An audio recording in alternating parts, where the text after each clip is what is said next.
मेघनाद श्रीराम और लक्ष्मण को मारना चाहता था। एक युद्ध के दौरान उसने सारे प्रयत्न किए लेकिन वह विफल रहा। इस युद्ध में लक्ष्मण के घातक बाणों से मेघनाद मारा गया। लक्ष्मण जी ने मेघनाद का सिर उसके शरीर से अलग कर दिया। उसका सिर श्रीराम के आगे रखा गया। उसे बानर और रीछ देखने लगे।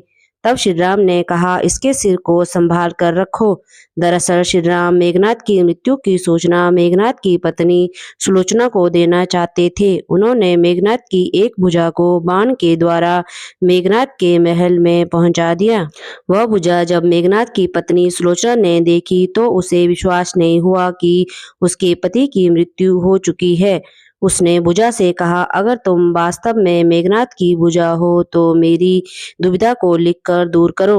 सुलोचना का इतना कहते ही भुजा हरकत करने लगी। तब एक सेविका ने उस भुजा को खड़िया लाकर हाथ में रख दी। उस कटे हुए हाथ ने आंगन में लक्ष्मण जी के प्रशंसा के शब्द लिख दिए। अब सुलोचना को विश्वास हो गया कि युद्ध में उसका पति मारा गया है। सुलोचना इस समाचार को सुनकर रोने लगी। फिर वह रथ में बैठकर रावण से मिलने चल पड़ी। रावण को सुलोचना ने मेघनाद का कटा हुआ हाथ दिखाया और अपने पति का सिर मांगा। सुलोचना रावण से बोली कि अब मैं एक पल भी जीवित नहीं रहना चाहती। मैं पति के साथ ही सती होना चाहती हूँ। तब रावण ने कहा, पुत्री 4 घड़ी प्रतीक्षा करो। मैं मेघनाद का सिर शत्रु के सिर के साथ लेकर आता हूँ। लेकिन सुलोचना को रावण की बात पर विश्वास नहीं हुआ।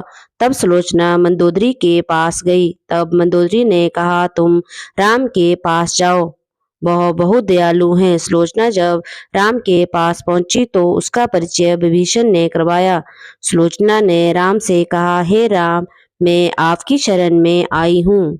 मेरे पति का सिर मुझे लौटा दे ताकि मैं सती हो सकूं। राम सुलोचना की दशा देखकर दुखी हो गए। उन्होंने कहा कि मैं तुम्हारे पति को अभी जीवित कर देता हूँ। इस बीच उसने अपनी आप बीती सुनाई। सुलोचना ने कहा कि मैं नहीं चाहती कि मेरे पति जीवित होकर संसार के कष्टों को भोगे। मेरे लिए सौभाग्य की बात है कि आपके दर्शन हो गए। मेरा जन्म सार्थक हो गया।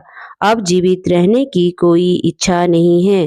राम के कहने पर सुग्रीव मेघनाद का सिर ले आए, लेकिन उसके मन में यह आशंका थी कि मेघनाद के कटे हाथ ने लक्ष्मण का गुणगान कैसे किया।